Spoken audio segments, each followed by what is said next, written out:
Aí na aula passada a gente falou do princípio da legalidade tributária, certo? Que é aquele que, na sua essência, diz que não pode haver instituição ou majoração de tributo sem lei, certo?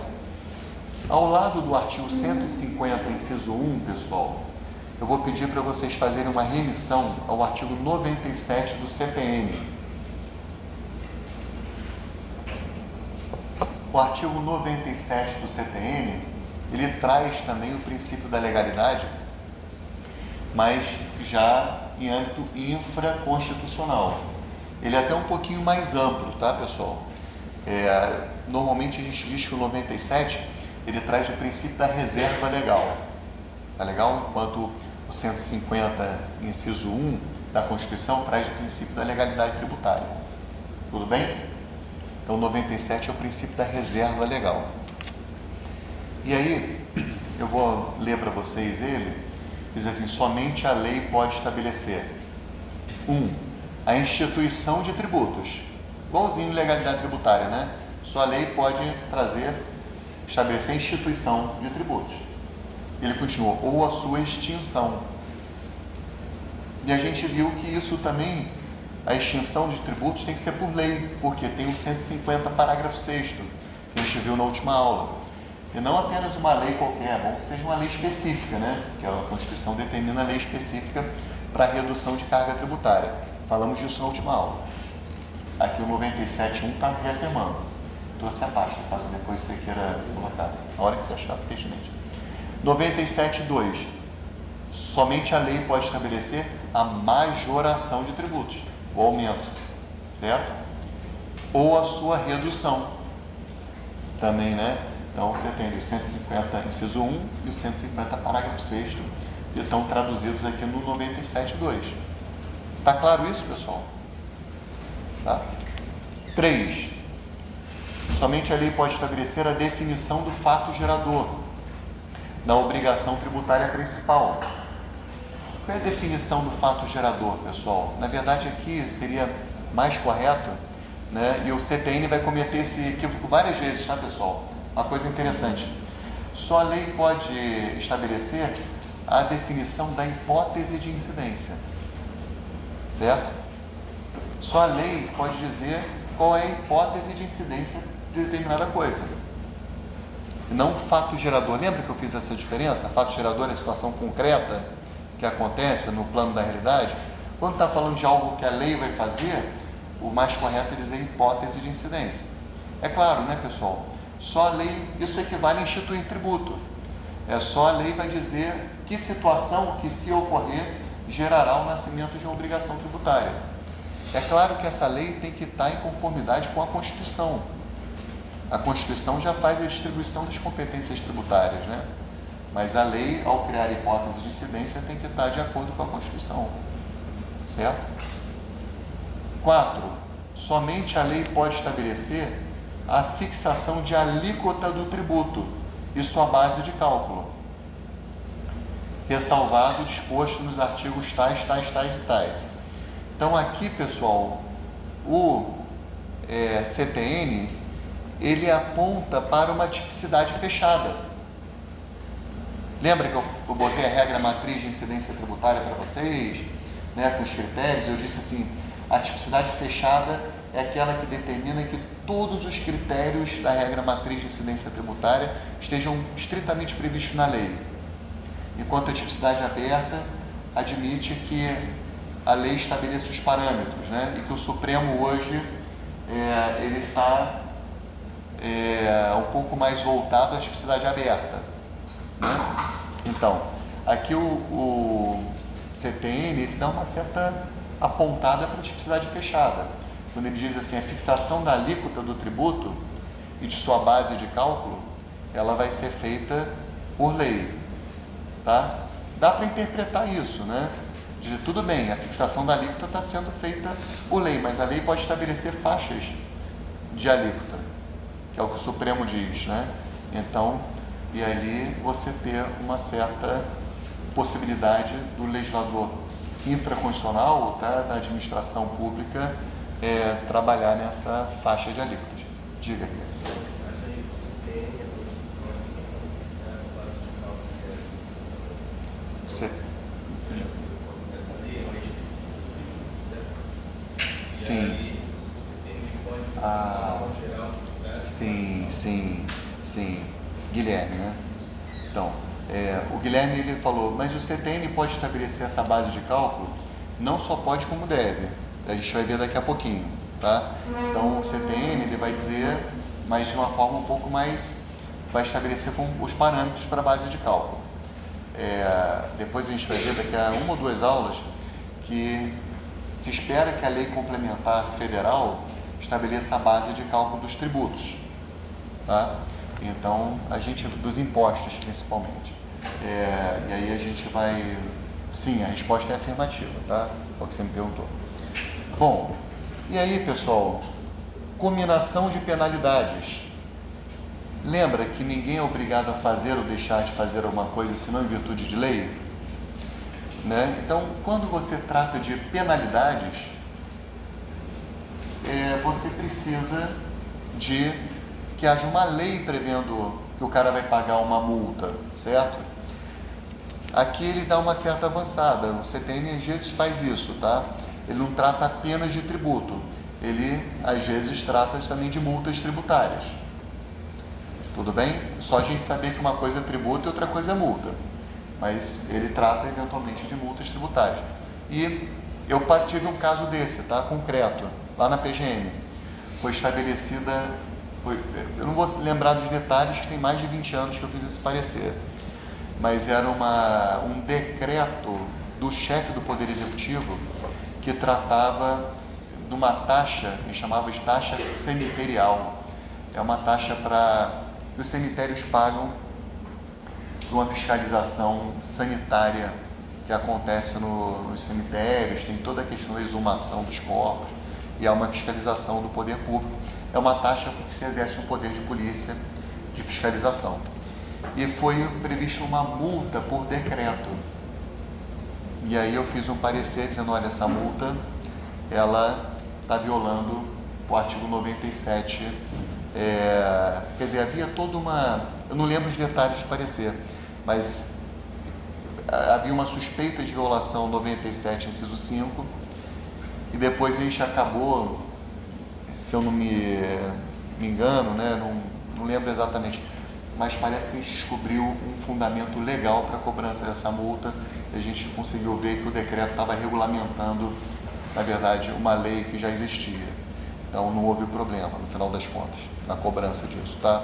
Mas se não houvesse essa lei que dava fundamento de validade a esse decreto, essa multa seria inconstitucional ou ilegal por violar o 97, tá? Bom, a gente vai tratar desse 97 mais quando a gente for falar do CTN. Só achei interessante a gente dar essa brevíssima passagem por ele, tudo bem? Bom, ainda na revisão do princípio da legalidade, falamos da origem histórica, né, dele, lá da Magna Carta, do No Taxation Without Representation, do caráter dúplice, porque protege a fazenda também, artigo 150, parágrafo 6º, da necessidade de lei específica para redução de carga tributária. Falei do caso lá das microempresas, do Acórdão Joaquim Barbosa, tá? Falei que no caso do ICMS tem um tratamento um pouquinho mais sofisticado, não basta lei específica para dar isenção de ICMS, é necessário também um convênio no âmbito desse órgão chamado CONFAZ, que é o Conselho de Política Fazendária. Falei tudo isso na aula passada. Depois... Caramba, cliquei aqui no negócio errado. Depois falei da tipicidade fechada. Se vocês quiserem o nome de um grande autor, defensor da tipicidade fechada, quiserem anotar, Alberto Xavier, tá? É um grande defensor da tipicidade fechada. A tipicidade fechada, então hoje a gente viu que o Supremo caminha para a tipicidade aberta. E aí, eu não falei na aula passada, mas é interessante falar isso para vocês. É interessante mesmo a tipicidade aberta, pessoal, porque em busca de uma grande segurança jurídica individual, a tipicidade fechada acaba gerando uma insegurança jurídica coletiva. Tá? E eu vou dar um exemplo que vocês vão entender. Existe esse posto de gasolina aqui na frente, praticamente, né? É um posto, acho que é um posto BR, se não me engano, é um posto que fica aqui na frente. Vocês sabem aquela, acho que é uma Pacheco que tem na esquina ali com a Paulo César? Ou não, é Paulo César, né? Paulo Alves com Tiradentes, né? Não é a rua que os ônibus sobem lá para São Sebastião para ir para as Barcas, né? Que tem o supermercado aqui. Ali não tinha aquela farmácia não, pessoal. Ali antigamente era um posto de gasolina, tá? Alguns anos atrás era um posto de gasolina. Vamos supor, eles estão na mesma rua, certo? Então vamos imaginar a cena. 2 postos de gasolina na mesma rua, tudo bem? Então, um concorre com o outro, tá? Um é concorrente do outro. Vamos supor que a lei diga assim: os postos de gasolina deverão pagar um determinado tributo, certo? E aí, aquele posto lá da esquina, ele mude a sua natureza jurídica para estabeleça no seu contrato social que ele não é mais um posto de gasolina, é um shopping do combustível. Um shopping do combustível, tudo bem? Estabeleceu lá e descaracterizou, pelo menos formalmente, a sua natureza de posto de gasolina, inserindo vantagens, por exemplo, como uma praça da alimentação, ali em vez de uma loja de conveniência, com brinquedos para as crianças, um pula-pula, uma cama elástica para as crianças poderem pular, enfim, e ele se intitulou Shopping do Combustível. Vamos supor que vem o fiscal e queira cobrar, fala, peraí, você não é posto de gasolina, você não é shopping do combustível, você é um posto de gasolina, vende gasolina, vende álcool, vende etanol, vende diesel, não tem diferença nenhuma, né? E o sujeito ingressa com mandado de segurança e consegue uma liminar para não pagar aquele tributo, tendo em vista que pela tipicidade fechada, aquele tributo só incide sobre postos de gasolina, e ele não é um posto de gasolina, ele é um shopping de combustível, e consiga uma liminar para, enquanto durar o processo, não pagar o tributo. Vocês conseguem perceber que esse estabelecimento vai conseguir vender o seu combustível num preço mais baixo do que esse outro posto aqui que paga o tributo? Então, essa liminar, vamos supor, durou 6 meses, porque era absurdo o caso, mas durou 6 meses, mas foi o suficiente para falir o posto aqui, entendeu? Então, o que acontece? A segurança jurídica individual levada ao extremo pode gerar uma insegurança jurídica coletiva. Por isso que é importante, e o Supremo tem percebido isso, uma certa abertura para a tipicidade aberta. Não pode se transformar numa esculhambação, tudo bem? A lei, ela tem que estabelecer os parâmetros, mas abusos como esses têm que ser evitados, certo? O Ricardo Lodge dá um exemplo, né? Deve ser tributado o coelho. Aí o cara vai e coloca um laço de fita no coelho e sustenta. Isso aqui não é um coelho, isso aqui é um coelho com laço de fita. Entendeu? Então, ele estava radicalizando, mas a tipicidade aberta, a tipicidade fechada leva a uma certa, certos excessos, entendeu? Tudo bem, mas também não pode haver um desprendimento total da uma tipicidade que seja relativamente aberta. Bom, e aí nós avançamos, né? Eu falei que o princípio da legalidade pode ser mitigado, certo? Em alguns tributos que exigem uma extrafiscalidade rápida. Então a gente anotou aí, né, o 153, parágrafo 1º, né, que traz as mitigações ao princípio da legalidade. no imposto de importação, exportação, IPI, IOF. Também falei do 177, parágrafo 4º, 1B, que é o ACID de combustível, e o 155, parágrafo 4, acho que é a linha B também, né? Que trata do ICMS combustível. Todos eles podem ter as suas alíquotas modificadas sem ser por lei, mas por um ato do Poder Executivo, tá? Mas dentro dos limites da lei. Por isso que não há violação ao princípio da legalidade. É uma mitigação ao princípio da legalidade. A lei tem que estabelecer os limites, certo? Bom, falei dos tributos instituídos por lei complementar, né? São aqueles 7. Possibilidade de instituição de tributo por medida provisória, também comentamos na aula. Bom, falamos do princípio da liberdade de tráfego também. Comentei com vocês em toda a discussão se pedágio é tributo ou não é tributo, certo? Por conta da interpretação do Humberto Ávila. E começamos o princípio da retroatividade na última aula.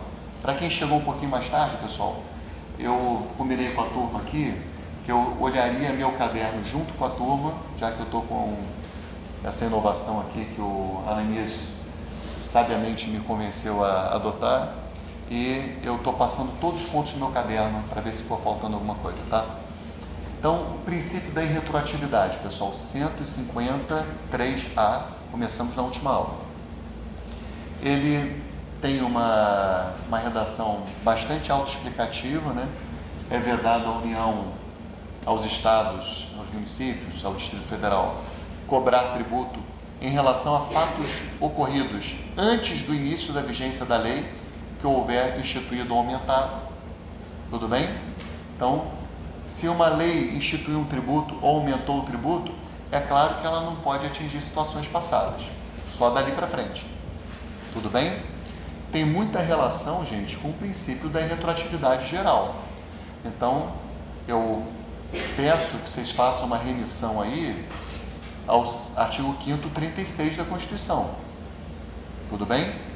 Numa prova de concurso, vocês podem dizer, olha, o princípio da retroatividade tributária tem muita relação com o princípio da segurança jurídica, previsto no artigo 5º, 36 da Constituição, certo? É bom fazer essas remissões para vocês ficarem dominados de argumentos, né? Bom, e aí, primeira coisa que eu queria, a gente tratou já do artigo 106, né? Vocês fizeram uma remissão ao 106 do CTN, que admitem algumas situações de retroatividade no direito tributário, mas que não são propriamente exceções ao princípio da retroatividade, porque o princípio da retroatividade é restrito à instituição e majoração de tributos. E o 106 trata de leis interpretativas, né? E de leis que favoreçam o infrator, tá?